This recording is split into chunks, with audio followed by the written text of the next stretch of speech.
prostitute.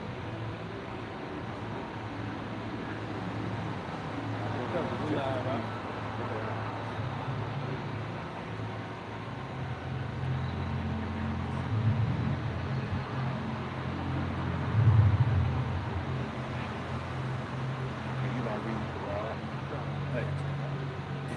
What the sound like? We live? Yeah, we live. We got good sound.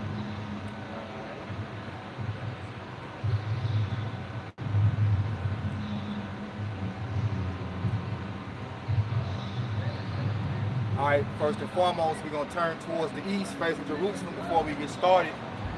Giving all praise and honor and glory to Yahweh, Ba'ashem, Yahushai, Ba'ashem, HaKadosh. Right? Yahweh is the true name of the Heavenly Father, whom the word you know is God, Jehovah, and Yahweh. Yahweh Shai is the name of his only begotten Son, our King, Lord, and Savior, whom the world ignorantly knows as Jesus Christ. Ba'ashem, HaKadosh is in the name of the Holy Spirit, the inspiration given to us to edify those that have been given the ears to hear. Double honors to our teachers, the apostles, bishops, and elders, a great millstone. Peace and salutations to the hopeful elect. Shalom to the believers that subscribe and listen to this truth, wholeheartedly through the spirit and power of Yahweh. Ba'ashem Yahushai. We're the Hebrew Israelites, all right? We come here week in and week out to prophesy the downfall of this God-forsaken kingdom today known as America, right? Prophetically known within the Holy Bible as Babylon, the great virgin daughter of Babylon, Sodom, Egypt, all right? Nineveh, Assyria, okay? Basra, all the ancient wicked kingdoms bottled up into one, all right? Hence Babylon, going back to the Hebrew word Babel, which means confusion. So this place is full of confusion, all right? And it gives the citizens of this world a license to sin, okay? Gives them license to be idol worshipers, okay? And ultimately, freedom to run wild and rapid in the earth without any order, okay? Because the whole enterprise of this place goes into order out of chaos, which the New World Order is the enterprise which they're trying to establish order out of chaos, okay? So, again, Babylon the Great in the prophetic scriptures is America. And we're going to get into that, dealing with Revelation 17, Lord will you be edified. We're going to start at the top, all right? And you can read the heading, and brothers can add any precepts, you know, and we're going to get right to it, Lord will you be edified. This is Revelation 17 and verse 1, Yep. the heading. It says the great prostitute. Right? I am load up Nahum, the 3rd chapter. Revelation 17 and 1, and there came one of the 7 angels, Yep. which had the 7 vials, and talked with me, saying unto me, come hither. Right, this is the Apostle John, right? John the Revelator, okay? John the Divine, these are the names of the Apostle John, who was sentenced to the island of Patmos, all right? And this is the vision that he's getting, all right? And this vision is of, as it says in the heading, the great prostitute, okay? The judgment of the great whore. Go ahead. I will show unto thee the judgment of the great whore that sitteth upon many waters. All right, now let's go to Nahum 3, right? This is Nahum chapter 3. Oh, or Yeah, start at 1. this is Nahum chapter 3, verse 1. Woe to the bloody city. It is full of lies and robbery. The prey departeth not. Yep. The noise of a whip and the noise of the rattling of the wheels and of the prancing horses and of the jumping chariots. The horsemen lift up both the bright sword and the glittering spear. Yep. And there is a multitude of slain and a great number of carcasses, and there is none in their corpse. They stumble upon their corpse because of the multitudes of the whoredoms of the well-favored harlot. Yeah, it says because of the multitude of the whoredoms of the well-favored harlot, right? Which when you go into the book of Nahum, okay, Nahum goes into the prophecy against Nineveh, okay?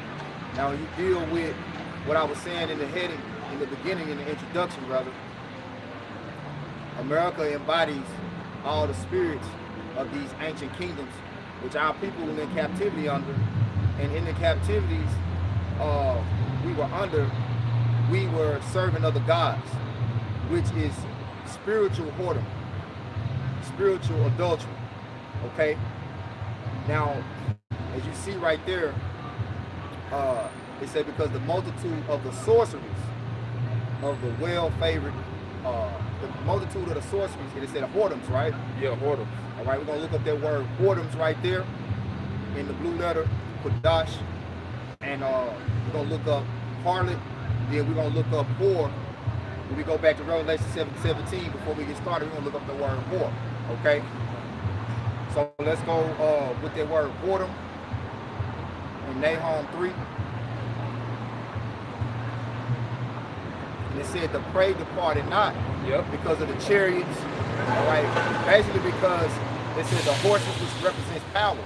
Because of the power of this place, all right, that Nahum is speaking of, the prey, meaning you Israelites, you depart not. Meaning you don't detach your mind and your spirit from this place because you see the great power and you see the great splendor of this kingdom, and you think it's one to be favored by the Most High. All right? But the Most High said this place is full of whoredoms and sorceries. And there's judgment for a whore when you go into the law. We're going to get that. All right? We're going to get that too. We're going to get the judgment for a whore. We're going to get the judgment for a witch, which sorcery goes into witchcraft. All right? So we're going to keep up and let's deal with the word whoredoms. God, this is the word whoredoms in the Strongs, and it goes into Strong's H2183. Take your time and read it down line for line. Come. It says in outline of biblical usage, it says adultery, fornication, Yep. prostitution. Prostitution. Go ahead. Yep, and it says in the Strong's definition, it says adultery, figuratively. Now, that's what we want to deal with because the Bible is written figuratively, right? It deals with allegory, it deals with parables, it deals with dark sayings. Everything is not literal, okay? Especially dealing with the prophecies. So let's see what the figurative meaning of this word whoredom is, right? All right, so listen up. Yep, and it says figuratively, idolatry. Yep, idol worship, idolatry. Now, Whoredom. what's the law? What's the law against idolatry? All right, that's one of the first laws. You know, God said, "Thou shalt not have any other gods before me." He spoke about the idols of the other nations, and what would be the judgment for us if we went whoring after the gods and the idols of these other nations. Okay, well, go ahead. Yep, and this is the root word for Did you read the Strong's? You already read the Strong's. Okay, so they'll jump to the root. Cause this is the root word, Strong's H2181. And it says in the outline of biblical usage, it says to commit fornication, be a harlot, play the harlot. Play the harlot. Yep. Yep, and it says to be a harlot, act as a harlot, commit fornication, to commit adultery, to be a cult prostitute, to be unfaithful to the Most High. To be unfaithful to the Most High. That's what we want. That's the main point. To be unfaithful to the Most High. All right? Now, let's get that in the law. Is it more? That's the main point. Yeah, that's so the if you main don't point. see nothing superseding that point, that's where we can stop there. To be unfaithful to the Most High is what we want. It's really nothing supersedes that. That's what it is. Okay? Now, let's get the law on dealing with serving other gods. Right? You got it, Quran.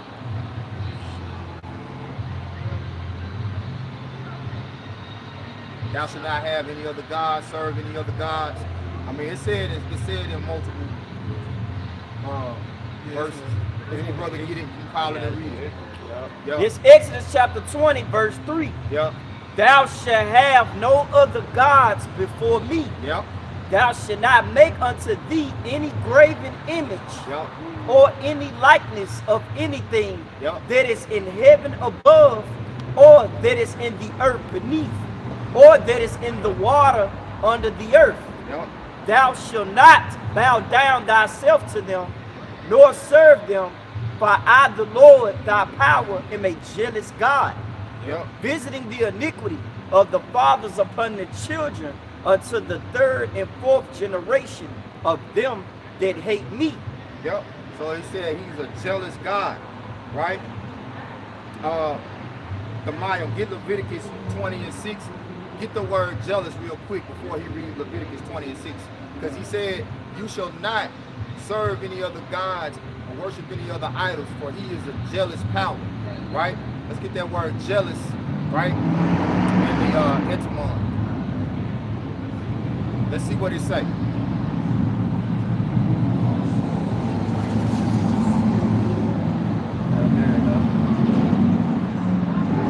This is jealous in the etymology, 12th century, 12,000 century. It's a possessive, suspicious, Right. and it's a originally in the context of sexuality or romance. It's a keen or zealous, Avaricious. avaricious, jealous, zeal, jealousy. It's a tolerate no unfaithfulness. That's what we want. That's what we want. So the Lord said he's not going to tolerate you serving other gods, right? Whoring, which means what? Unfaithful to the Most High. He's not tolerating that. So when you're dealing with this place we live in today, known as America, in the prophetic scriptures is known as Babylon the Great whore, the mother of harlots, all right? It was set up to allure you and to entice you and to seduce you into what? Sinning. That's what a whore does. A whore, she allures you into getting in the bed with her, you know, give you your strength, your money, you know, your most prized possession, your heart, your soul to her. Okay?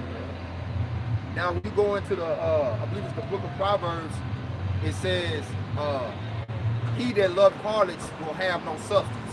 Some to that notion, right? If a brother find it, the brothers that are already holding what we got on deck, stay there. So Kodash, you can look for that. If you find it, that's cool, right? So the next thing we had was Leviticus 20, right? Yeah. All right. What you got? This Leviticus chapter 20, verse 26. And ye shall be holy unto me. You in Leviticus 20 and 6, right? Yeah, Salaki 26. No, 20 and 6. I would, Yeah, 20 verse 6. This is Leviticus chapter 20, verse 6. And the soul that turn after such as have familiar spirits and after wizards After wizards. to Okay. go Go ahead. to go whoring Uh-huh. after them, Uh-huh. I will even set my face against that soul. Yep. His It- judgment. When you see the Most High say he's setting his face against, or to set your face against, ultimately that face is not talking about a physical face. It's talking about his judgment. Okay? When you go into the scriptures in Ecclesiastes and 8 chapter, say wisdom maketh the man face to shine. Right? Wisdom deals with judgment, righteous judgment. So if the Lord said he's gonna set his face against you for something, that means he's setting his judgment against you. Go ahead. And I will cut him off from among his people. Yep. Go ahead. Sanctify yourselves, therefore, and be ye holy. Right. And in the NLT it says, so set yourselves apart to be holy, for I am the Lord your power. Okay? This is what we're commanded to do. Come from out of Babylon, separate ourselves from the sorceries and the witchcrafts, because it spoke about wizards. Right? Yep. You go into a wizard, it's dealing with sorceries. It's a witch. Okay? The Mayim, you load that up. That word Yeah. wizard. He gonna Did you find that, Kodash? All right, go ahead. This is Proverbs 29 and verse 3. Yep. Whoso loveth wisdom rejoiceth his father. Yep. But he that keepeth company with harlots He that keepeth company with harlots, yep, spendeth his substance. spendeth his substance, right? Now this word is spiritual substance, okay? So you can't have this substance and be in the world. Because the word holy means to separate. Yep. So you can't have both. You see? And that's why Babylon the Great is set up to be the ultimate adversary to seduce you and entice you to spend your substance on its entertainment. Right? What you had go on last night with Jake Paul and Mike Tyson, that was sorcery. Okay? All that shit got all these people energy invested into it. You know, people spent a lot of money, which money is substance. Yep. You know, and Barakatah. And ultimately, what happened is they got bamboozled. They got ripped off, and that's what happens. A witch or a sorcerer, he's gonna rip you off, but he's gonna make you feel like you're about to come up or, you know, gain, right? That you're gonna have an advantage through dealing with him, right? Go ahead, Kodash. Come, I got a precept for y'all. This is 1 Corinthians 10 and 21. Ye cannot drink the cup of the Lord, Yahweh Shem Shai, and the cup of devils. Yeah, you can't drink the cup of what? Of the Lord. Yep. Yeah, it says in 1 Corinthians 10 and 21.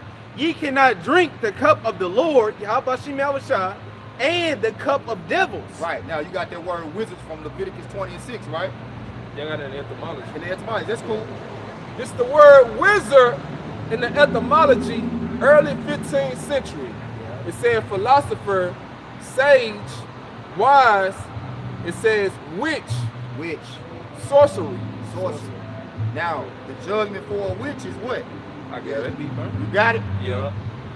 This is Exodus 22, verse 18. Not just any death, it's a particular type of death. Go ahead. This is Exodus chapter 22, verse 18. Thou shalt not suffer a witch to live. Uh-huh. Go ahead. Good. How you doing? Just read full chapter. Still out. Exodus 22 and 18. It said, this is Exodus chapter 22, verse 18.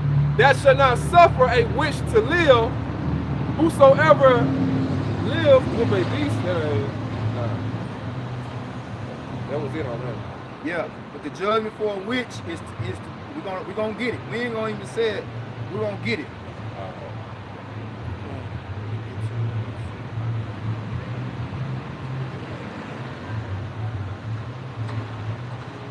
You find it, let me know.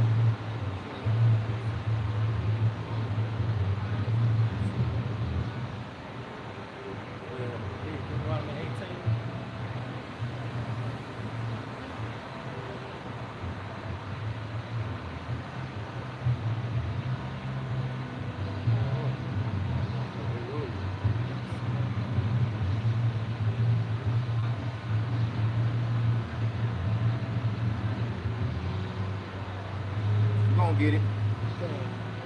When a brother get it, call it and read it. Don't guess what it is. You gotta search it out. You gotta fact check, search it out.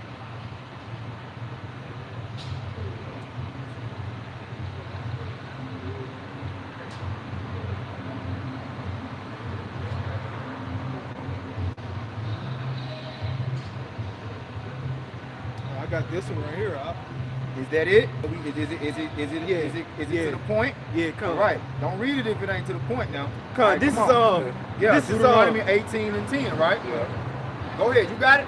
If you got it, go ahead, Kodash. I had one in Revelation 21 and 8. Okay. Yeah, I had them. 18 to 10. Go ahead, bro. No, let Quadash had one first. So let him get it. Okay. Come on. This is Revelation 21:8. It says, but the fearful and unbelieving and the abominable and murderers and whoremongers and sorcerers and idolaters and all liars Yep. shall have their part in the lake which burneth with There fire we go. and brimstone, There we go. which is the second death. Right. So they gave you a whole plethora of sinners. You know, it gave you not just witches, but idolaters as well, right? Because this is talking about the final judgment. Yep. Okay? The lake of fire is going to be America, which is going to become a lake of fire by the means of thermonuclear destruction, thermonuclear missiles, all right, being shot on them by the European nations. Okay? And this is why we ultimately getting into Revelation 17, is because these nations are ultimately going to turn on this whore, and they're going to burn this whore. Okay? Now, the judgment for which to be burned, Deuteronomy 18:10, right? And we're going to read it in the NLT as well, right? Matter of fact, start at 9. This Deuteronomy chapter 18, verse 9. When thou art come into the land which the Lord thy power giveth thee, thou shalt not learn to do after the abominations of those nations. Yeah. So the land, which this is ultimately the land that the Most High gave us over unto for what? Judgment, for punishment, Yeah. to be in captivity.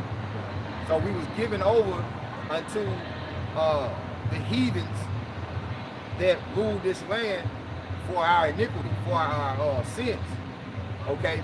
But even though we are under them and under their submission, we're still not supposed to learn their ways. We're still supposed to be separate from among these people who are ruling over us.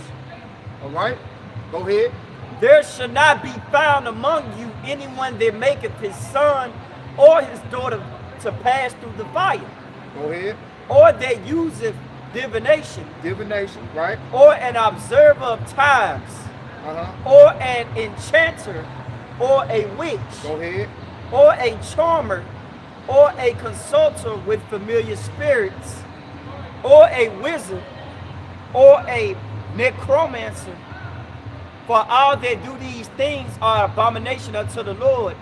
And because of these abominations, the Lord thy power doeth drive them out from before thee. Yep. Okay. So,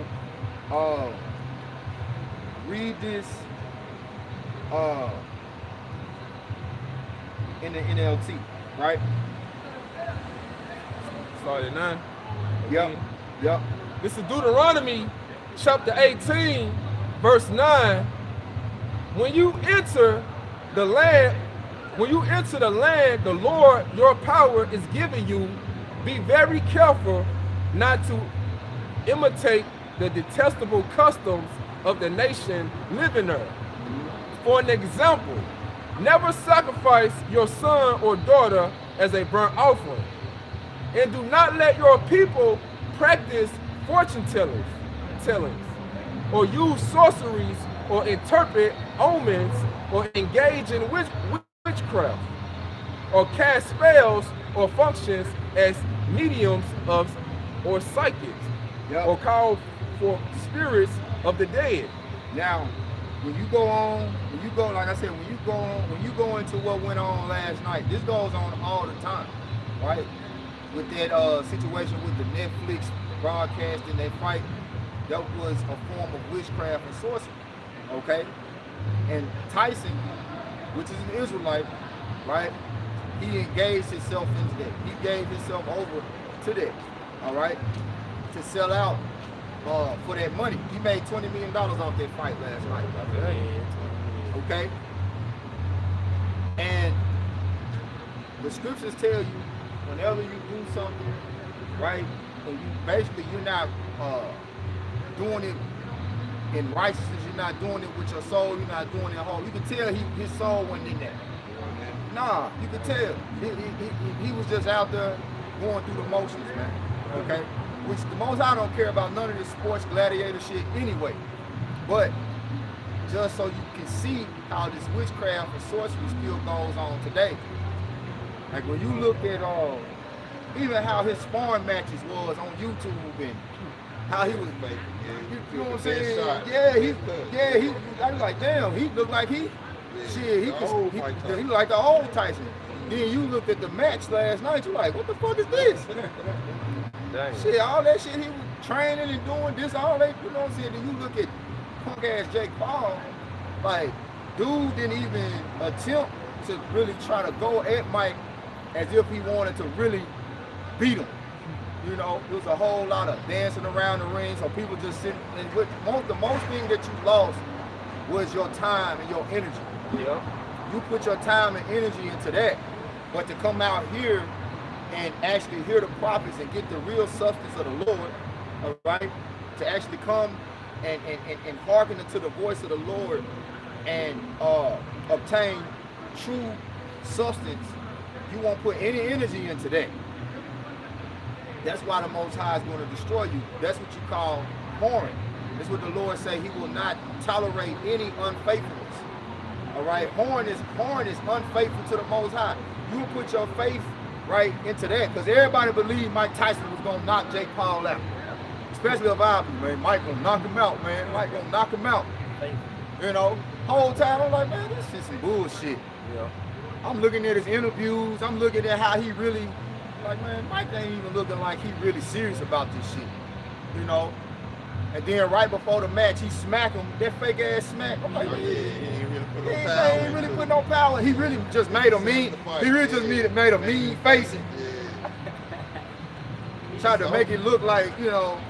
So I'm like, you know, this place is done, man. This place is done. You know. Google, according to the Bible, what was the judgment for a witch? All right, and see what comes up.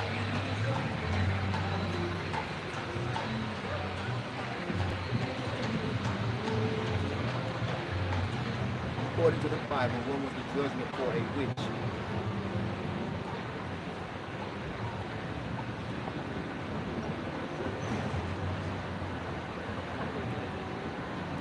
Say what?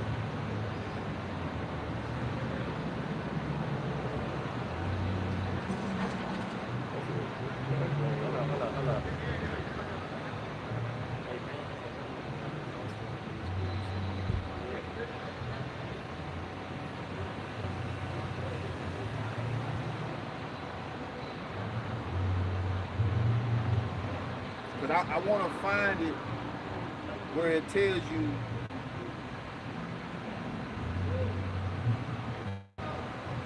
suffer not a wish to live.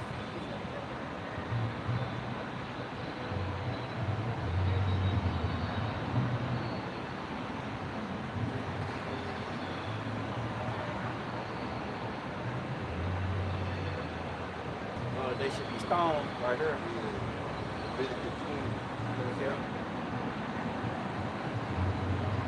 That's stone, but it's the judgment is for you're supposed to burn a witch. Yep. But the brother brought it out in Revelation, but that was more like a broad judgment for dealing with the ultimate judgment in the end.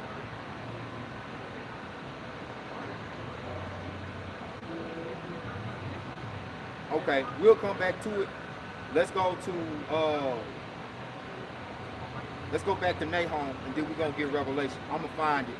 If a brother find it, we'll get it. This back at Nahum, chapter 3, verse 4. Because of the multitudes of the whoredoms of the well-favored harlot, the mistress of witchcraft, that selleth nations through her whoredoms, and families through her witchcraft. Behold, I am against thee, said the Lord of hosts, and I will discover thy skirts upon the face, and I will show the nations thy nakedness, and in the kingdoms thy shame. Right. So the whole purpose of the prophets, or which was known in ancient times as the seers, was to show you the abominations of these kingdoms, because on the forefront in the public they'll paint a picture as if they're noble, if they are upstanding, you know, as if they are actually these righteous rulers, but behind closed doors, you know, they're doing all type of sorcery and witchcraft and deceiving the people. Yep. Right? So the prophets was coming out here through ancient times, throughout ancient times and throughout different kingdoms to expose the rulers of wickedness. Okay? So that's what we're doing now in this time. The spirit of the prophets is subject to the prophets, man. Okay? So you got something? Yeah, I was for the You got some, Kudash? No. Go ahead, the mind. You got some.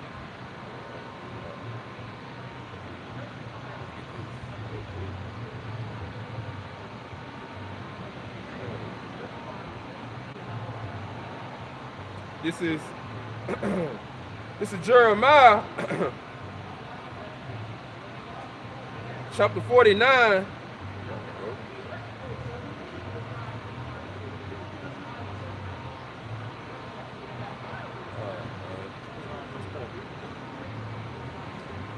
There you go. This is Jeremiah chapter 49, verse 10. But I have made Esau bare, I have uncovered his secret places, and shall not be able to hide himself. His seed is spoiled in his brethren and his neighbor, and he is not. So the Lord is uncovering Esau, you know, secret places. All this witchcraft that Esau putting on the nations of people, the Lord's prophets up on the scene, exposing it, showing you, man, this kingdom is not what he put this picture, the picture he put it for all these nations to see. Like it ain't really it. Cause all these other nations, they flock to America, thinking America is this golden kingdom that it's fancy. You got over there in China, people, the Moabites, they got McDonald's copying off the ways of America. But this kingdom is wicked. It's crumbling. And anytime a kingdom take on the philosophies of America, man, hey, the whole kingdom be corrupted. That's why you don't got Russia taking on this philosophy, drinking the wine that America engulf people with. Got women's trying to be niggas. Men's want to be women. Like, it's corrupted. So the Lord, man, got his prophets up on the scene, man, exposing everything, exposing all the secret, exposing all the witchcraft that goes on over here in America. Yep. And this is from the Wikipedia.org. Yep. It said witch trials in the early modern period. Jumping straight to the point. The punishments, it say a variety of different punishments were employed for those found guilty of witchcraft, including imprisonment, flogging, fines, or exile.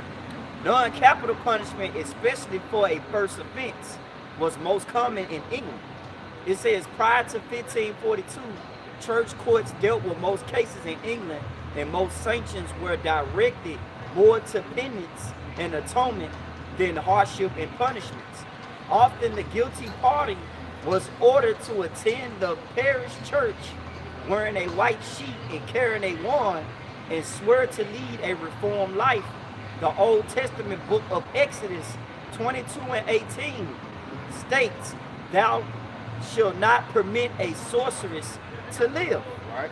Many face capital punishment Yep. for witchcraft, either by burning at the stake, There you go. hanging, Yep. or beheading. That's it. Yeah. So witchcraft was worthy of capital punishment. Okay. So America, which embodies the spirit of sorcery, okay, whoredom, right? Its ultimate judgment is going to be burned. Okay, the capital punishment which is going to come at the hand of Yahweh Bashim Yahushua is for this place to be burned. Right? Let's go back to Revelation unless y'all both got something else. Y'all got something? Then we're going to go back to Revelation. This Revelation chapter 17, starting at verse 2. With whom the kings of the earth have committed fornication. Yeah.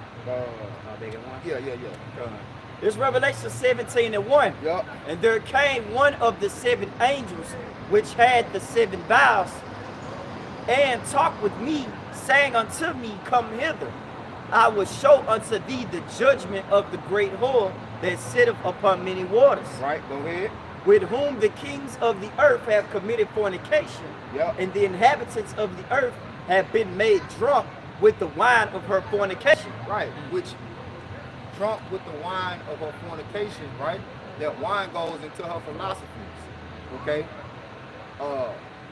Her way of ruling and educating the people, okay? And the way that it sets up this legislation, the way it sets up its economy, all of it is what did it say? The wine, the drunkenness. So when you go into drunkenness, right? Let's get that word drunkenness. Let's get the word drunkenness. Let's go to the blue letter, get that word drunkenness. I'm gonna get it right here in this app that I got. Right?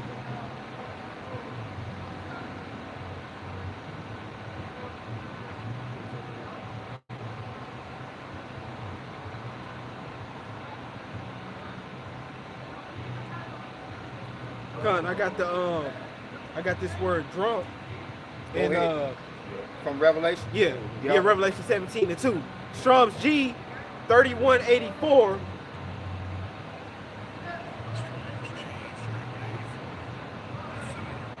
Yep. And it says in the outline of biblical usage, it says to be drunken. It says a metaphor of one who has shed blood or murdered profusely. And it says in the Strong's definition, it says to drink to intoxication. An example, get drunk, drink well. It says make or be drunken. Yep. What else? That's it. What the Strong said? Yeah, that was the Strong's. What the you got a root word? Yep. Yeah. Let's go to the what you got, bro? Hey, this is from the BibleTools.org. Right. What the Bible says about drunks. It said, Yahweh Bashim Yahushua describes the world as being drunk with the wine of Babylon's fornication. Okay. They are people who are in no condition to serve the Most High because they cannot think straight spiritually. They cannot think straight spiritually. That's what it's talking about. It's talking about being spiritually drunk. Okay? So people have no sense of discernment. Go ahead. It says they think they are in control when they are not. So they cannot be holy. They attempt to serve him in immoral and unethically. That's it. That's it. It's like you'll even hear some of the interviews Mike Tyson have. He say, you know, he thanking God, you know, for his position. But you're not in a good position with the Lord. You don't even know that. You know. Yep. I was looking at some old pictures and old clips of Mike. Mike can grow a full beard. I seen he got his beard be full and great. You know. And I was like, damn, I'm looking at them clips like, damn, he looked so much better. Like, he looked so much like a old man with a smooth face looks fucking horrible. Yep. But when they put their beard on, it almost like they look healthier. You look sick as a man without a beard, especially when you get up in age. You know, because when you deal with not a badge, but a beard in the law, is basically like a badge of honor. A man who keeps his beard on his face and doesn't shave his beard off his face, which in the law we're commanded to do, that's your badge of honor. It's an honor for a man to be able to have a beard on his face. Because some men, they can't naturally grow a beard. You know, you got some men that just, they don't grow it. Yeah. You know, but that's dignity. Like, that's showing your badge, like, I'm a man. Masculinity. Yeah, integrity. Yeah. You got it, bro. Got one more thing. It say, why does the Most High condemn drunkenness? This is from BibleStudyTools.com. It says, danger of drunkenness. Drunkenness is condemned repeatedly in the Bible due to its association with sinful behaviors. It says, well, they got Proverbs 20:1, states, wine is a mocker and a beer a brawler, and whoever is led astray by them is not wise. Drunkenness impairs judgment, lowers inhibitions, and often leads to regrettable actions. That's it. That's it. Right? So you got the physical drunk and you got spiritual drunk. As you read in Revelation, it's dealing with the spiritual drunk. Right? Which the brother just read at the beginning. Go back to it, the first part. Go back to what you had, that definition. Read that highlighted point again. Yep. Back in www.biblestools.org. Right, so this is what drunkenness really means, and then we're going to go back to it. It says, people who are in no condition to serve the Most High because they cannot think straight spiritually. They cannot think straight spiritually. There you go. Right, now let's go back to Revelation. Y'all had something to link with it? Okay, let's go back to Revelation. Right? This Revelation chapter 17, verse 2, with whom the kings of the earth have committed fornication, and the inhabitants of the earth have been made drunk with the wine of her fornication. Yep. It says, so he carried me away in the spirit into the wilderness. Yep. And I saw a woman sit upon a scarlet-colored beast, full of names of blasphemy, having 7 heads and 10 horns. Now that woman, right, represents America. Yep. That scarlet-colored beast, okay, represents the Roman Empire, okay, which the 7 heads and the 10 horns represent NATO and the EU. All right. Now, currently, what we have going on is division within NATO and the EU. All right. And Trump, his position right now, he has total power. Right. Meaning the support that he has behind him in the White House this time, they all are in his favor. He got the Senate. He got the what's the rest of the? He got the cabinets, right? Pretty much nobody is going against him. He got the with the numbers. He's favored in the numbers to support his policies. And his policies right now is to put tariffs on all of the countries that's going away from the dollar. All right, and with all these nations over there in Europe, all right, he's causing division where he's saying, look, y'all gonna have to support yourselves. Look, y'all gonna have to come up with your own defense, you know, but he got his full interest into supporting Israel. If you look at other people Trump putting behind him, right? They all have the common interest to give Israel unconditional support. Which when you go in the book of Jeremiah, right, it say the least of the flock shall draw them out. When you deal with Trump, his daughter, Ivanka, she married to, what's his name, Jared Kushner? Yeah, Kushner. Look up Jared Kushner and see what his nationality is. Yeah, whoever get it, yeah. Look up Jared Kushner and see what his nationality is. You got it right now.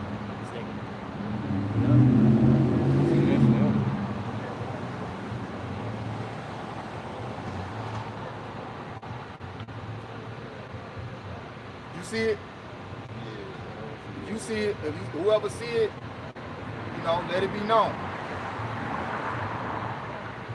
I already know. We just fact checking. We just pulling it up for those that don't know. Brothers in the faith, most of the brothers is in the faith and watching like this great millstone. We know, but these for those who on the outside looking in don't really know what we be getting into, as the scriptures tell us to expose the whore, right?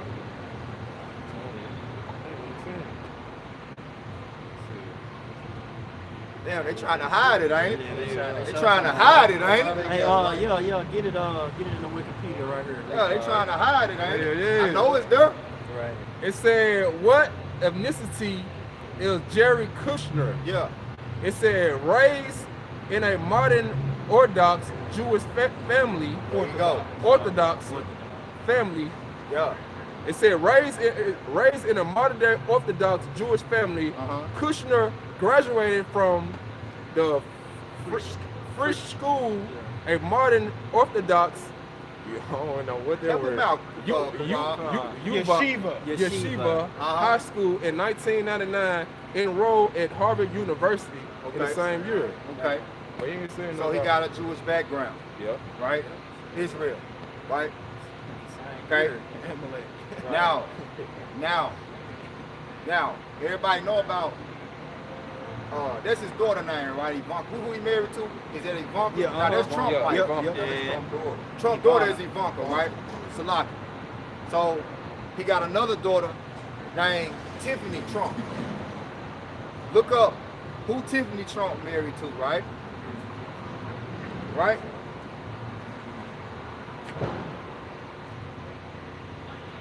Who is Tiffany Trump married to? And then when you find it, look up his nationality.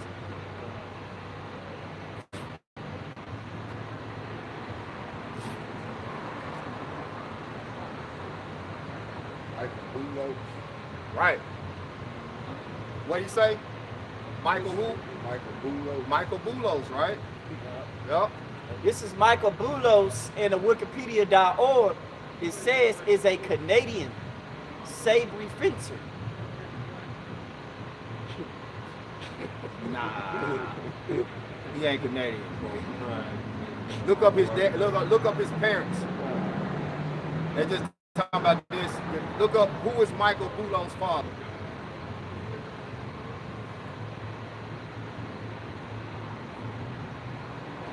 Was it Wikipedia? If you had a went to parents, it would have went straight to it.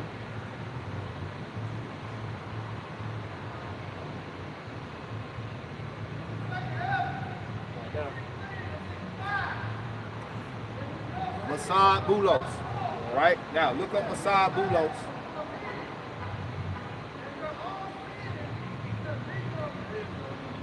It's gonna take you to, it should take you to Bulos Enterprises, right?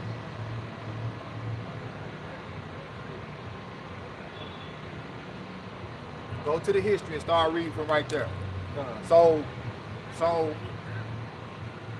Michael Bulos is the husband of Ivanka Trump, right?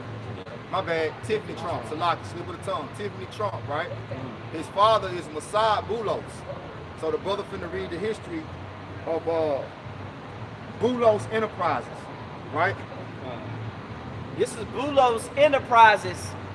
Is a Nigerian distribution, assembly, and trading company for motorcycles, power bikes, tricycles, and outboard motors. Okay. It was established by brothers Anthony and Gabriel Bulos. The company houses several notable brands, such as Apirina, Moto Guzzi, and Hoji. It is the sole importer and distributor of Suzuki in Nigeria. Okay. The history, the Bulos history began in Lagos at a store that sold jewelry and other small articles to the upper middle class. The jewelry business was managed by their father, George Bulos, a Lebanese. Who? A Lebanese. Where is Lebanon? It's in Israel, right? Yup. Lebanon's a part of Israel, right? Now, keep going. A Lebanese goldsmith who immigrated. He what? immigrated Where? immigrated to Nigeria. He immigrated to Nigeria.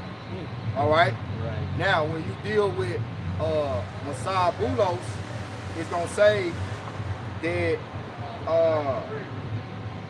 it's going to tell you that he's from Nigeria. Let me see.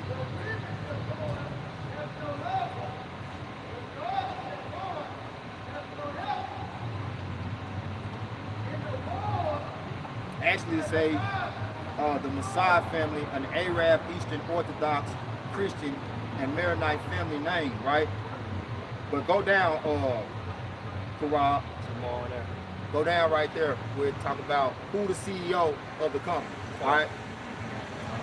The company's CEO is Messiah Boulos, who is also CEO of the SCOA Nigeria Conglomerate. All right. Conglomerate. Now, this is from the newarab.com. Who is the Lebanese billionaire who helped put Donald Trump in the White House? Damn. Lebanese businessman Messiah Boulos. You see that? So, Ivanka Trump married to Amalek. Right. Tiffany Trump married to Amalek. Runs in the family. You see that? You see that? So prophecy, when you really go into it, they say the king's heart is in the hand of the Lord, man. Of course, he's finna look out for the best interests of his family. This money, like Trump about the money. Yep. So he's like, shit, my daughter's already set up. Because with him having daughters like that, he want to set his inheritance up. That's why he declared Jerusalem the capital of the world in his last term. You see that?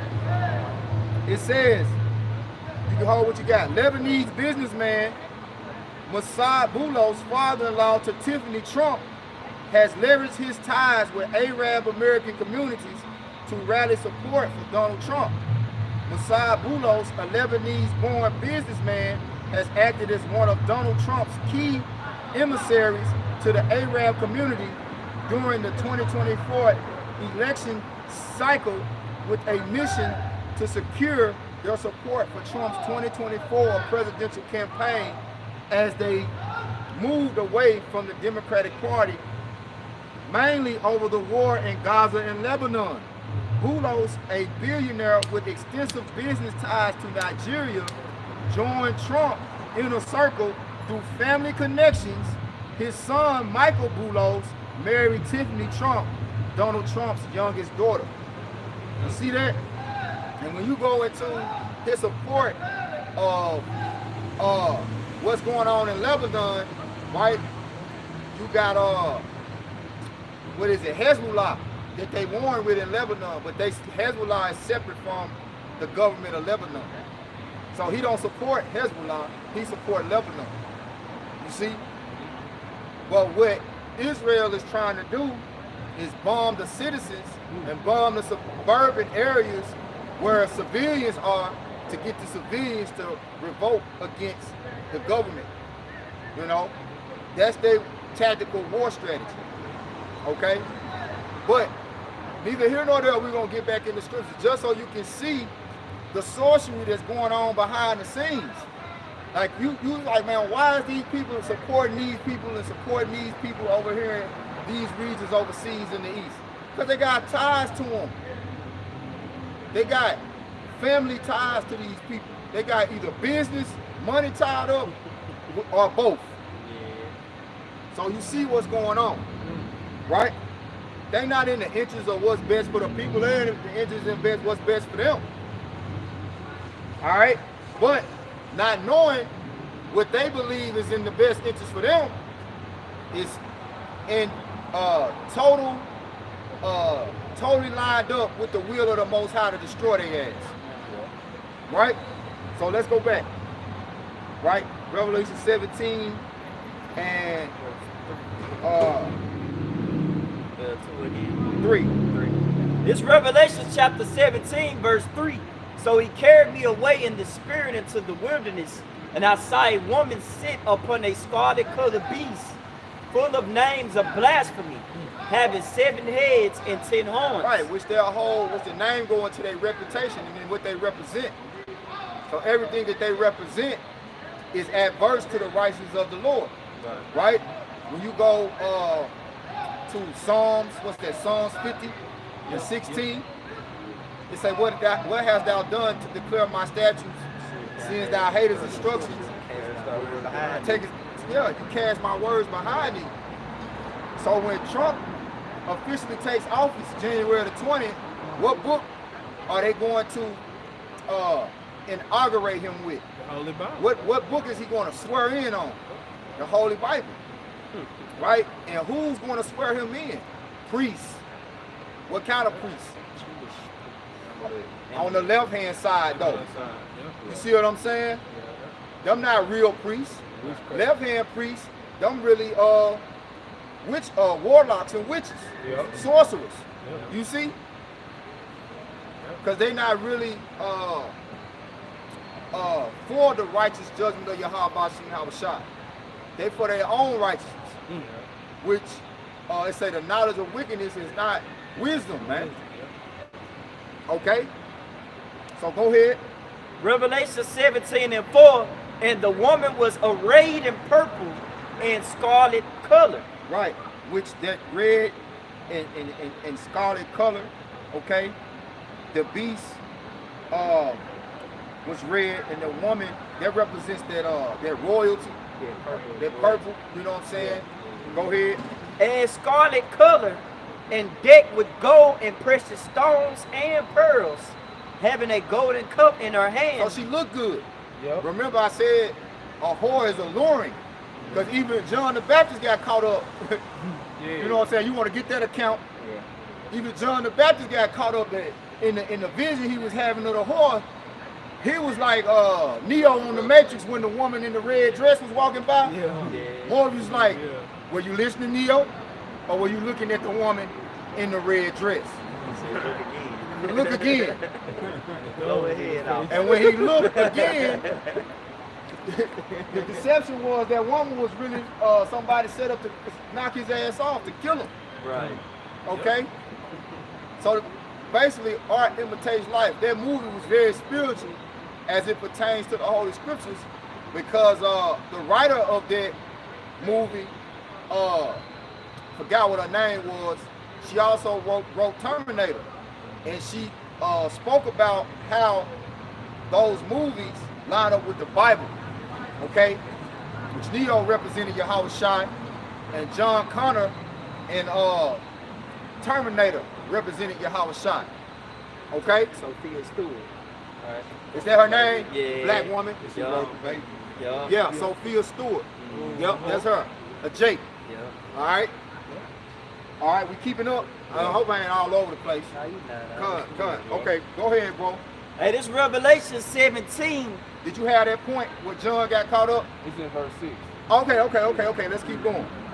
This is John 17, verse 4. And the woman was arrayed in purple and scarlet color, and decked with gold and precious stones, and pearls, having a golden cup in her hand, full of abominations and filthiness of her fornication.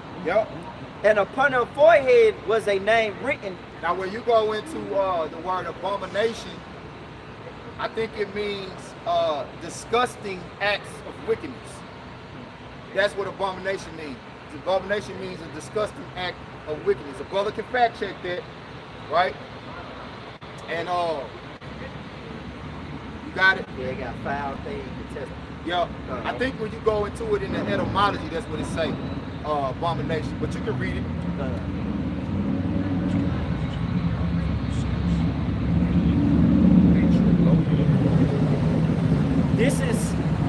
This is abominations in the Blue Letter Bible. Allah biblical usage 1, a foul thing, a detestable thing of idols and things pertaining to idolatry. Yep. Things pertaining to idolatry, right? Detestable things, right? What it say in the etymology? This is abomination in the etymology. It said feeling or of disgust, hatred, loathing. That's about it. Mine say abomination in the New Oxford American Dictionary. It says a causing moral revulsion. Causing moral revulsion. Yep. That's it. Somewhere I was reading a definition that said disgusting acts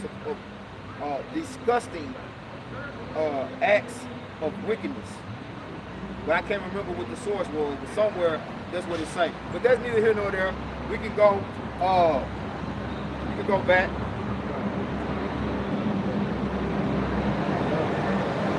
This Revelations chapter 17, starting at verse 5. And upon her forehead was a name written, Mystery Babylon. Mystery Babylon. Because in that time, when John the Revelator saw this vision, he didn't know what nation or what kingdom that he was looking at. That represented a kingdom, but he didn't know. But it was for us in this time to reveal that mystery, right? It's no longer a mystery in this time because the prophets are back in the spirit, bearing witness to the testimony that the prophets and apostles wrote back then. So we able to break it down and link it up, right? Read it again. This is Revelation 17 and 5. And upon her forehead was a name written, Mystery Babylon the Great, the mother of harlots and abominations of the earth. Yep. And I saw the woman drunken with the blood of the saints and with the blood of the martyrs of Yahweh Shai. Yeah, she drunk with the blood of the saints, okay, which are the Israelites. So that's why we're trying to tell you, all of you people that's going down here to these voting polls, you don't understand when you go and vote, you making a vow to a whore, right? You get in the bed with a witch.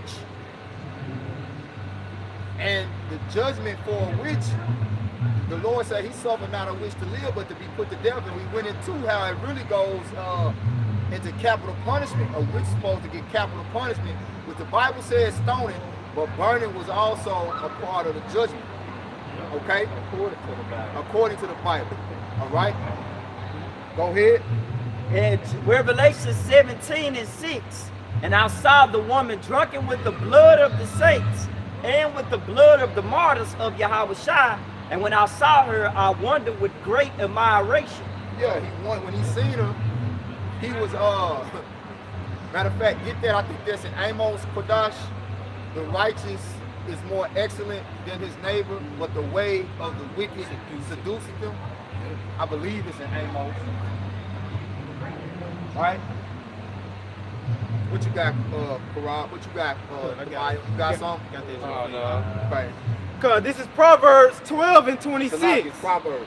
Cause it says the righteous is more excellent than his neighbor, but the way of the wicked seduceth them. That's it. What it say in the NLT? Cause this is Proverbs. Go to it. Proverbs 12 and 26 in the NLT. It reads, the godly give good advice to their friends. The wicked lead them astray. Yeah, KJV here harder. Yeah. Yep. So we good. Let's go back. This Revelation chapter 17, verse 7. And the angel said unto me, wherefore didst thou marvel? I will tell thee the mystery of the woman and of the beast that carried her, which have the 7 heads and 10 horns. Yep. Read 6 and 7 in the NLT.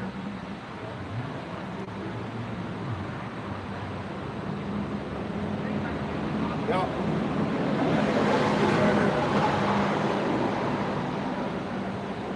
This is Revelation chapter 17, verse 6 in the NLT. I could see that she was drunk with the bloods of God's of the holy people. Right, with the blood of God's holy people. She was drunk with the blood of God's holy people, which is Israel, the Israelites. Right, go ahead.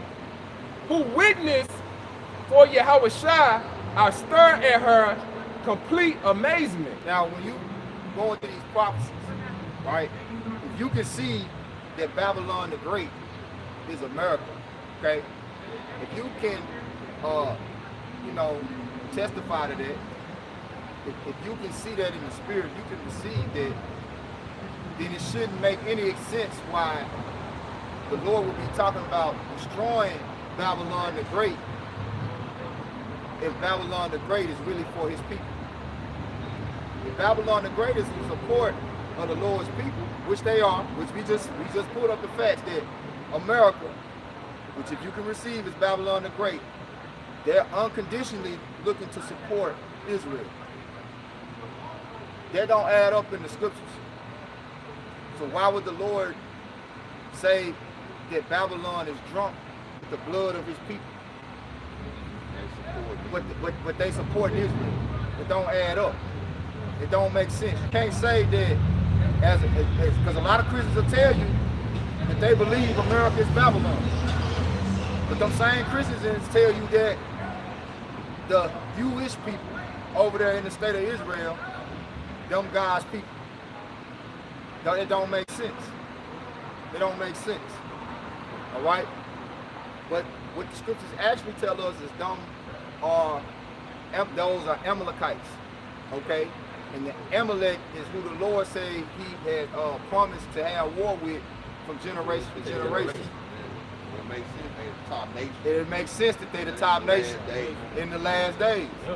That it makes sense for them to make more sense for those people that to be Amalek than Israel, the real Israelites.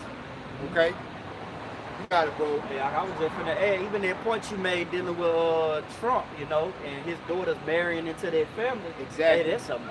That point that was just made today was beautiful because that fully shows how much pull them Amalekites got. Yeah. You see, hey, they let you know they heavily funded, man. Hey, when I looked on there and the brother said it, I don't want to bring out that point, but it said they was a billionaire company, man. Exactly. Hey, if you a billionaire, you ain't got nothing to worry about. Yeah. You run shit, you know?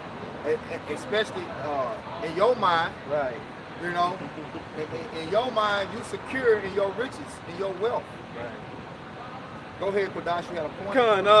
Because I was just gonna add to the brother point about you know how the scriptures say that Amalek is the chief of the nations. Yeah. And it says in the etymology for chief, it goes into 1300th century. It says highest in rank or power, most important or prominent. There you go. Yep. Placed above the rest. That's it. Yep. That's it. So, what it said? Amalek is the chief of the nations. Read that. Chief amongst the nations. Okay. Amalek, chief amongst the nations. You gotta get that. Okay.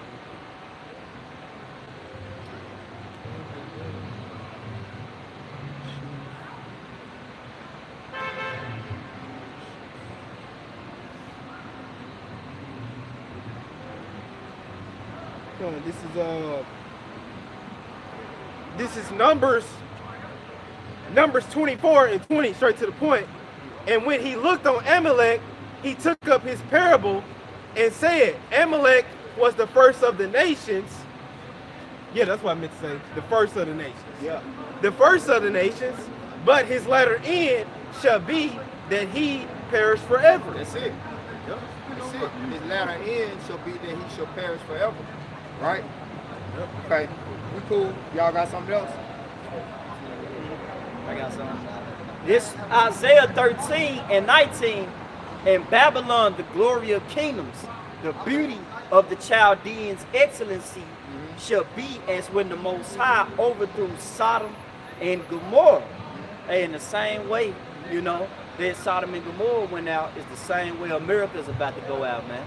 You know, for their high sorcery, you know. And hey, when you look it up on the Google.com, it say Chaldean witchcraft meaning, because that's what they was heavy in. Chaldeans witchcraft refers to the magical practices of the Chaldeans, as ancient Semitic people known for their astrology and witchcraft. It say the Chaldean magic. The Chaldeans were known for their magical practices, which include incantations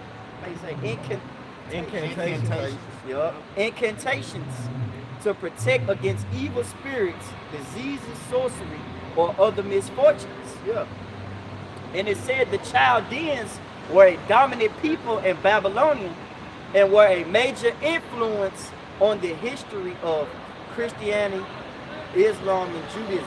Yeah, so they were it say Chaldeans witchcraft. Right? They was dominant too. Yeah. You know, like, hey, like even with the witchcraft, you know, of today, you know, the black culture, the black spirit, you know, even the entertainment spirit, man. Let's say Folly said in Great Dignity. You know, everybody had their mind set on watching that Tyson and Jake Paul fight last night. You know, Jake bidding and everything. You know, hey, they in the spirit of bread and circus, man. Yeah. And who's orchestrating it? Hey, these devils, man. Mainly these Amalekites. Yeah. They got pulled, man. You ain't learned nothing in this lesson today. You learned the Amalekites got, hey, they got the upper hand, man. That's why the Lord finna come and make war with them. Yeah. When he said I will make war with them from generation to generation, hey, they're talking about right now. Like we was talking about down there, hey, in due time. When you go into that due time, it goes into the right time, man. And this is the right time for judgment to be implemented on these devils, man. Because if they had pulled with then they had pulled with us coming over here on slave ships, man. Yeah. Right. Yeah. They always got their fucking dirty money involved, man. Yep. What y'all got? I'm looking something up. What y'all got? What y'all got? I'm still stuck in Revelation. Yeah. Sure. I'm thinking about the Milson line already. Alright, here we go. So this is from U.S. Religious Rituals Must for Inauguration Day. Right? And this is from, see my source is.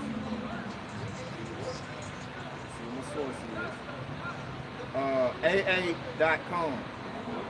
Right? AA.com. It says church service, invocation prayer, Bible and first presidential speech, part of ceremony for decades.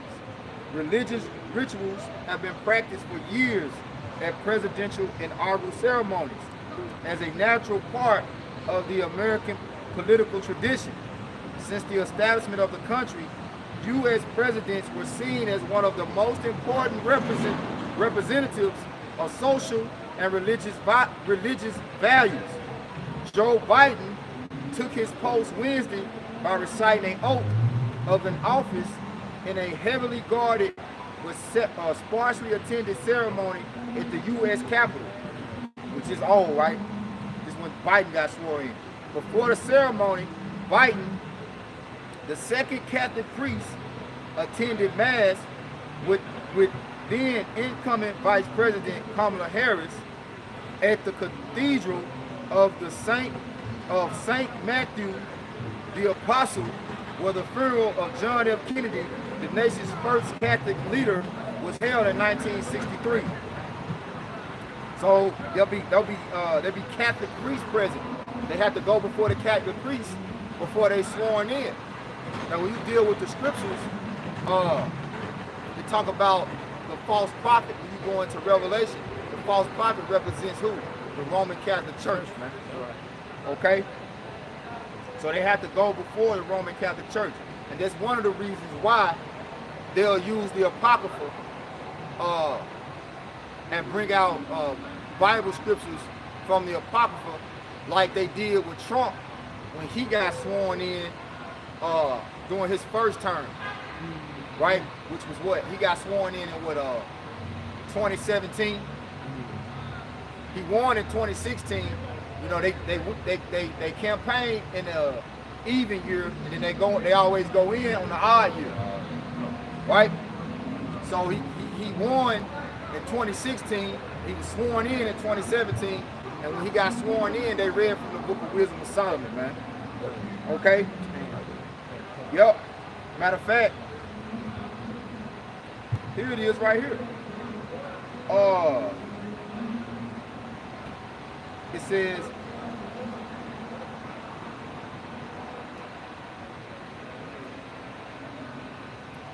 I'm just gonna read this right here. It says,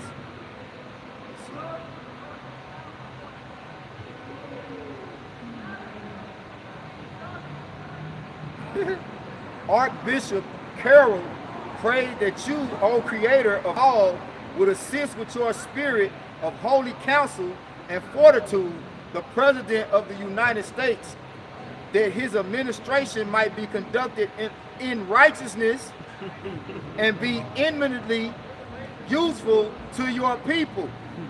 Today we confess our past failures to live according to our vision of equality, inclusion, and freedom for all. Yet we resolutely commit still more now to renewing the vision, to caring for one another in word and deed, especially the less fortunate among us, and so becoming a light of the world. We tell you that the light of the wicked shall be put out. There is a power in each and every one of us that lives by turning to every other one of us a thrust of the Spirit to treasure and care and stand by others. And above all those most in need, it is called love. And its path is to give ever more of itself. Today it is called American patriotism, but not of power and privilege, but of care for the common good, with malice toward none, and with charity for all. For our new president, we beg of you the wisdom Solomon sought when he knelt before you and prayed for an understanding heart, so that I can govern your people and know the difference between right and wrong. Right? So this lines right up with Psalms 50 and 16. You're declaring the statutes of the Most High before the people, before you take that seat to govern them. But then as soon as you take that seat to govern them, what you do? You cast the words of the Most. That's just here. We're gonna declare that we're gonna stand before these people righteously before the Most High and govern them. Then as soon as that's over with, let's get back to the bullshit, to destroying these people. All right. So,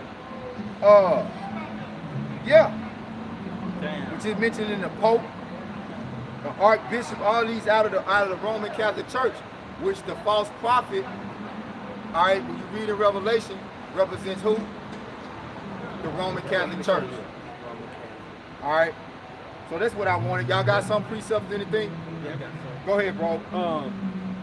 You mind if I read into it? This Yeah, is, go ahead, bro. Come on, this is Wisdom of Solomon 6 and 1 in the G&T version, starting from the top. And the point is in verse 6. It says in Wisdom of Solomon 6 and verse 1 in the G&T, it says, the responsibility of rulers. It says, so then, you kings, you rulers, it says, you rulers, the world over, listen to what I again. done. This is Wisdom of Solomon 6 and 1 in the GNCD version. And the heading says the responsibility of rulers. Verse 1. So then, you kings, you rulers the world over, listen to what I say and learn from it. Verse 2.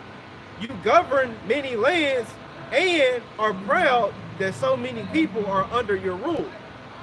It says in verse 3, but this authority has been given to you by the Lord, Yahweh Shem Most High. He will examine what you have done and what you plan to do. That's it. So the scriptures say the eyes of the Lord are upon the sinful kingdom, that sinful kingdom being America, and within the citizenship of America lies the bulk of his people, right? God's holy people being who? The Israelites, the so-called Negroes, Latinos, named Americans. The bulk of you, the mass of you, reside here in America, right? So where is the most sin being committed? Here in America, right? Yep. And it says in verse 4, you rule on behalf of the Most High and his kingdom. And if you do not govern justly, if you do not uphold the law, if you do not live according to the Most High's will, verse 5, you will suffer sudden and terrible punishment. There you go. Judgment is especially severe on those in power. There you go. Capital punishment. Capital punishment. Judgment is severe. Judgment is severe to those that are in power, man. Right? And that's why, Lord will, tomorrow, Baba Kashad, remember this, bro, because I want to make this the topic that we go into tomorrow. Prophets are over kings. Because prophets are the eyes of the Lord on earth, watching these rulers to see if they indeed judging according to the Lord's righteousness. That's why the scriptures tell us to expose her, uncover, you know, Set thy face against Mount Seir. yeah, make naked, you know, show thy nakedness, show the nations these rulers their shame. Okay. Yep. One more verse. It says in Wisdom of Solomon 6:6 in the GNT version, it says in verse 6, it says, common people may be merciful. It says in verse 6, common people may be mercifully forgiven for their wrongs, but those in power will face a severe judgment. Yep, that's it. Psalms 58:1. Psalms 58, verse 1. Do ye indeed speak righteousness, O congregation? Do ye judge uprightly, O ye sons of men? Ye, yea, in heart, ye work wickedness. Ye weigh the violence of your hands in the earth. This is from the NLT, Psalms 58:1. A psalm of David to be sung to the tune, right? It says, justice. Do you rulers know the meaning of the word? Do you judge the people fairly? No. You plot injustice in your hearts. You spread violence throughout the land. Right? That's it. So let's go back. Yep, we're gonna wrap it up. This Revelation chapter 17, verse 8. And the beast that thou sawest was and is not, and shall ascend out of the bottomless pit and go into... You gotta go back to verse 7, right? This Revelation 17, verse 7. And the angel said unto me, wherefore didst thou marvel? I will tell thee the mystery of the woman and of the beast that carried her, which have the 7 heads and 10 horns. So the angel said, why are you sitting there admiring and marveling at this woman? I'm going to take the judgment of this whore. You're right. You know? Go ahead. Revelation 17:8. The beast that thou sawest was and is not, and shall ascend out of the bottomless So the pit. was is the Roman Empire, right? Because during that time, it was the Roman Empire, right? Go ahead. And shall ascend out of the bottomless pit. Right, which goes into Europe, right? Which basically goes into Georgia, Russia, and the Caucasus Mountains, which when during the Byzantine Empire, the Dark Ages, right? The western part of the Roman Empire fell, right? And they took over with the Moors, all right? Byzantine Empire, yeah, right? So from about a period around 325, right, to the mid 1300s, into the early 1400s, it was Jake ruling, okay? And all of the so-called white people, right, were in a lower state. They were low class, they were low. The dark-skinned nations were ruling, okay? Beginning with Jake, all right? Go ahead. And go into perdition. Which means destruction, right? It says they shall ascend out of the bottomless pit, which is the Renaissance. Ascending meaning they came up, okay? And go into perdition, meaning they shall go throughout the earth, when the balance, they say they weigh balance of their hand, they weigh the balance of their hands in the earth, meaning they go through the earth destroying, which that was the blessing that Esau Edom received to obtain the fatness of the earth.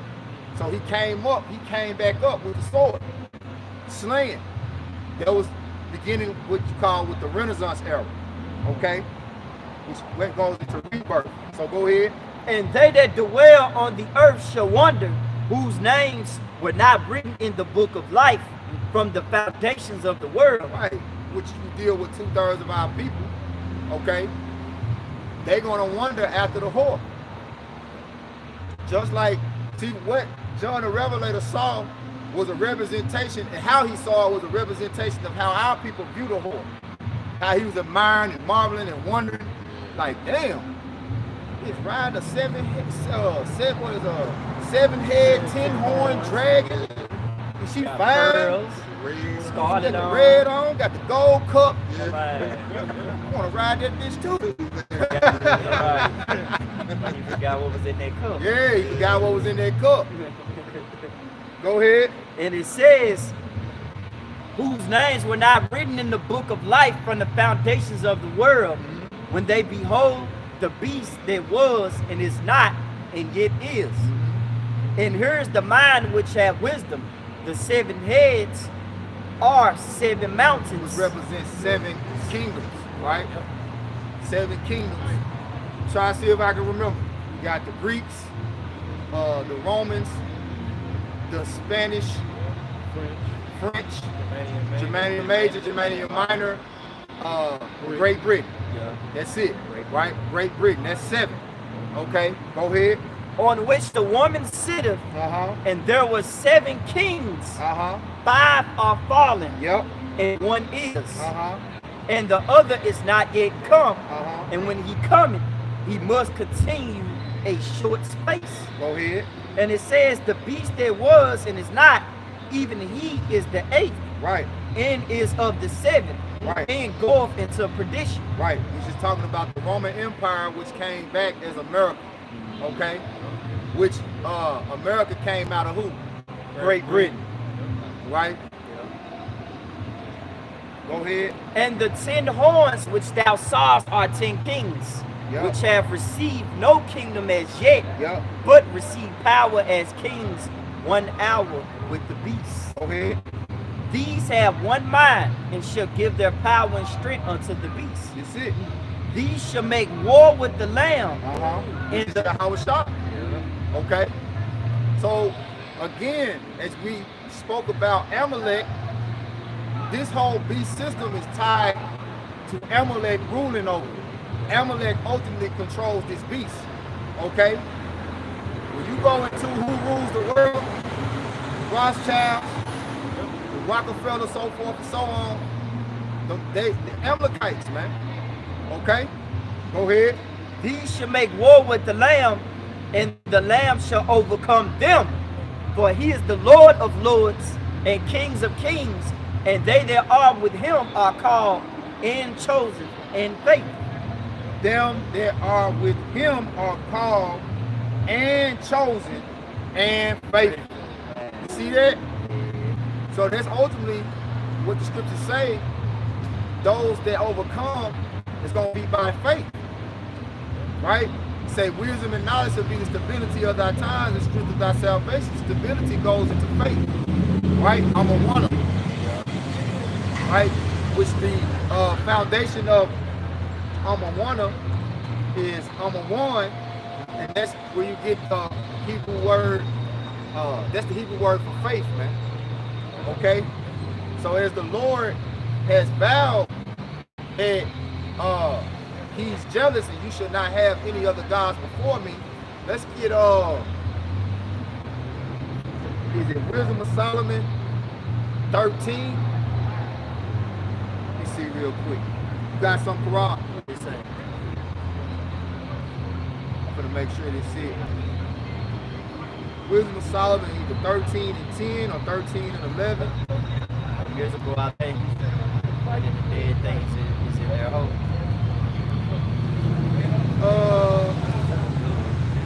That ain't it. That ain't the one. Let me see.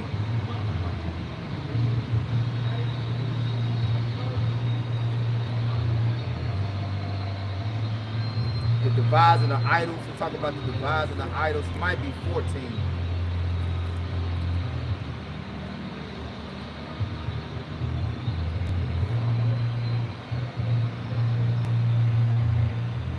Yeah, Wisdom of Solomon 14.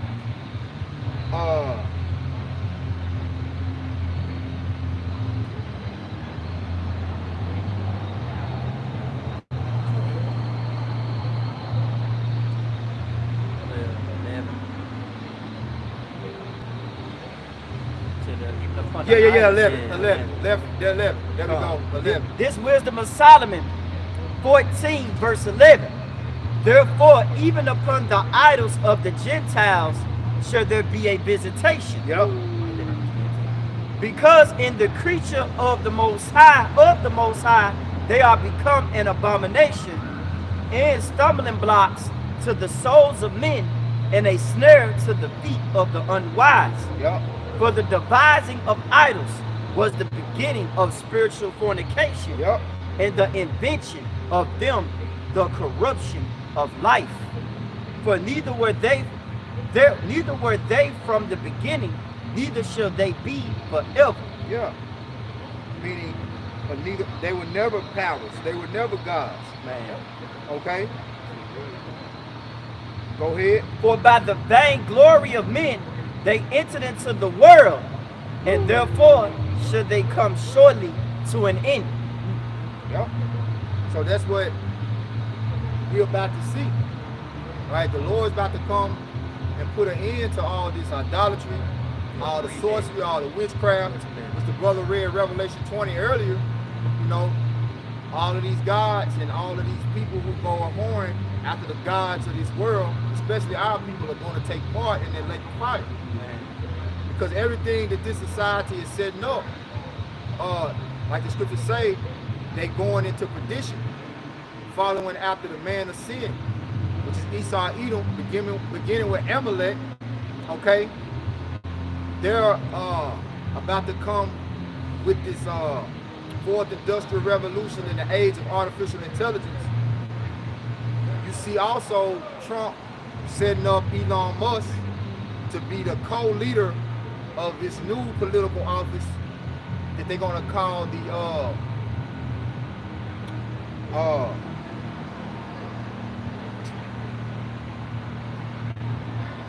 government efficiency. Yeah. What's it called? Government efficiency.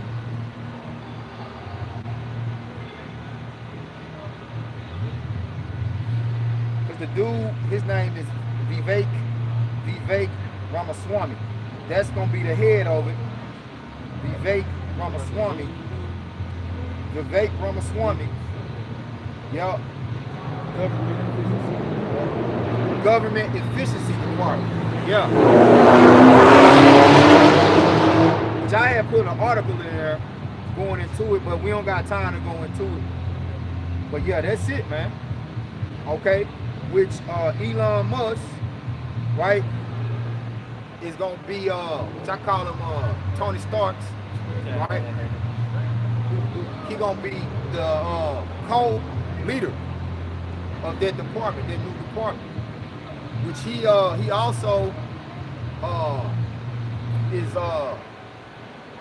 pretty much one of the faces of this age of artificial intelligence. You know, I think they just kicked off that brain chip, you know, Neuralink. Yep. I think did they have a successful human trial, they said? Didn't they just have a let's look it up. The Elon Musk Neuralink human trial, was it a success? Yes, Elon Musk Neuralink brain chip implant has been successful in its human trials, which we understand what that's going into. The mark of the beast, okay? The mark of the beast, which they talk about in the final hour, right? The hour of temptation is when that mark is going to be mandated. We really in the final hour of judgment. Like we in the last days of the last days. We in that last time of judgment, man. coming up on Jacob's Trouble, World War III coming to full all-out war, which World War III already started. It just ain't in the fullness of it. All right.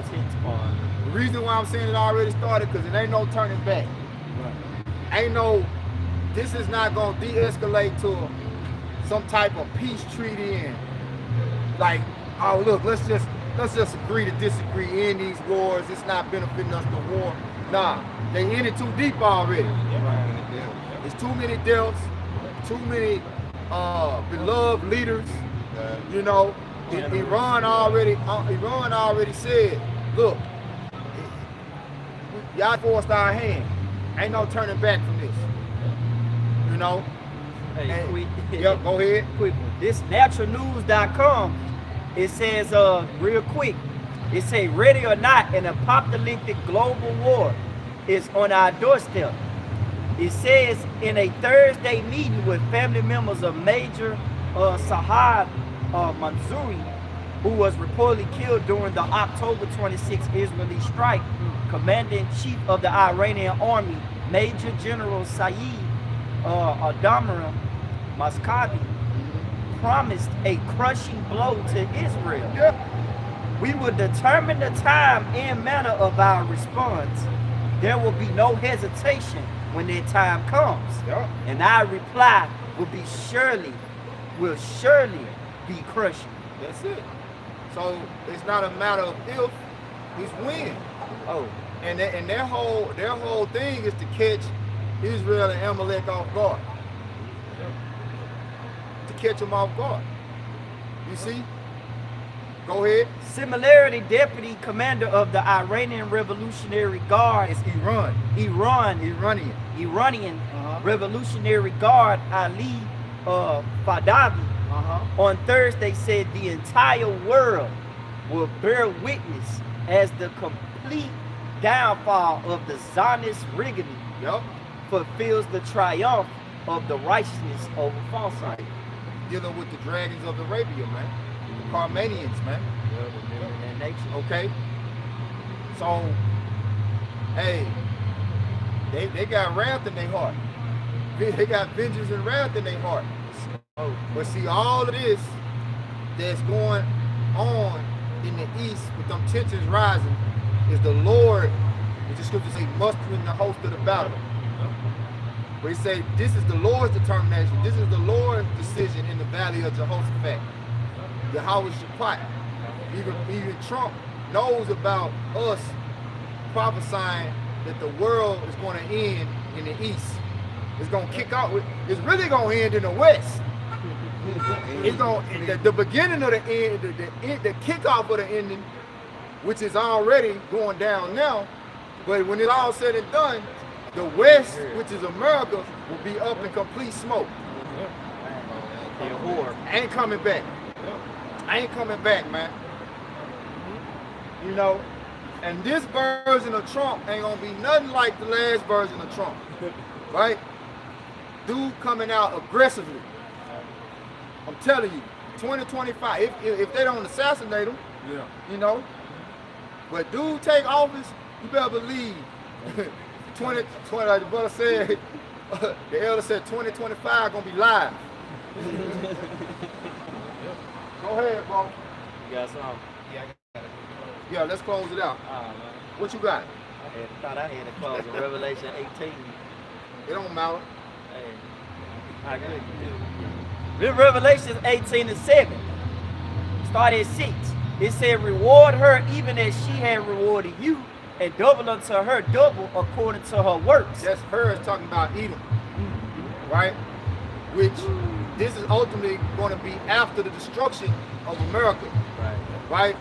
The real reparations is going to come, all right? Your ass going in chains, E. In the worst way, E. Head first.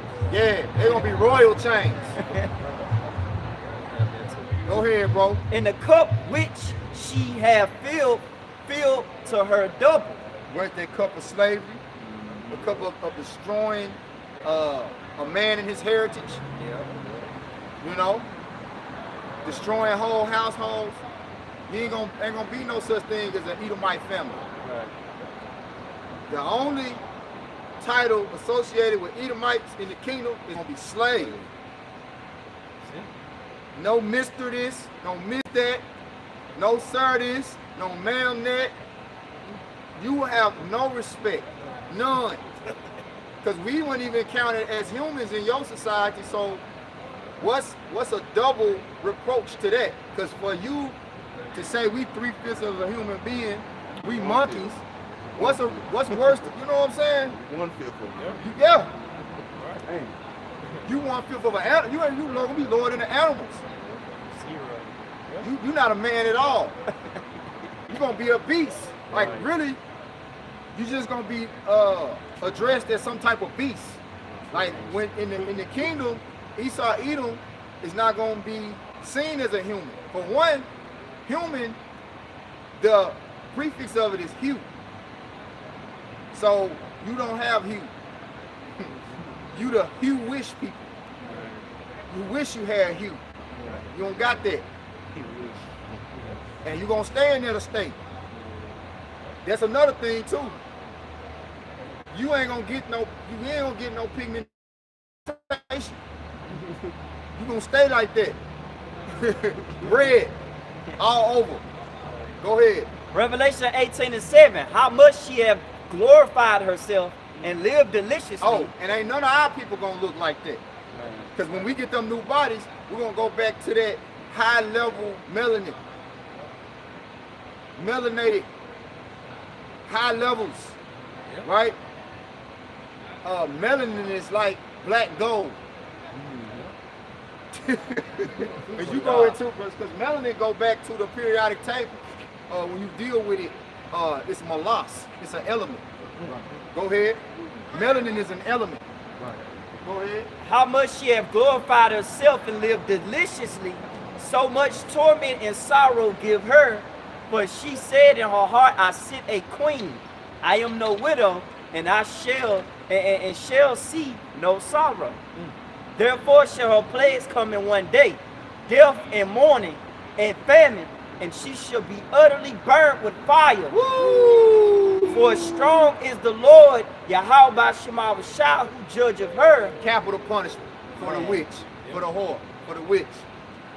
And the kings of the earth who have committed fornication and lived deliciously with her shall bewail her and lament for her when they shall see the smoke of her burning, standing afar off for the fear of her torment, saying, at last, that great city, Babylon, that mighty city, for in 1 hour is thy judgment come. Yup. Yup. Because these nations, they getting ready to turn. They getting ready to turn. Okay? It tells you how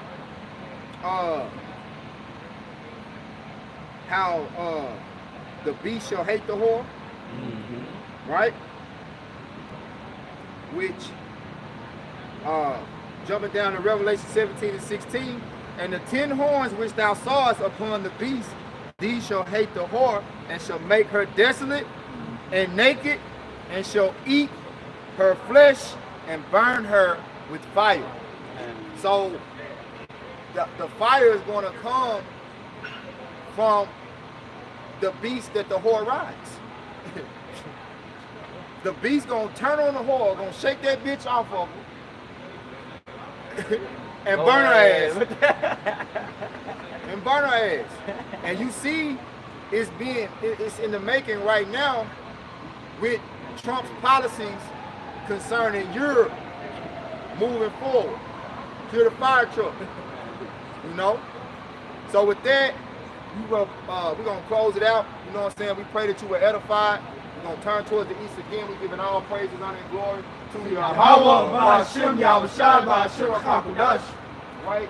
Double honors to our teachers, apostles, bishops, and elders of Great Millstone. Peace and takes to the hopeful elect. Form Yasharallah. Form Yasharallah. Abba, Abba, Shalom. Shalom.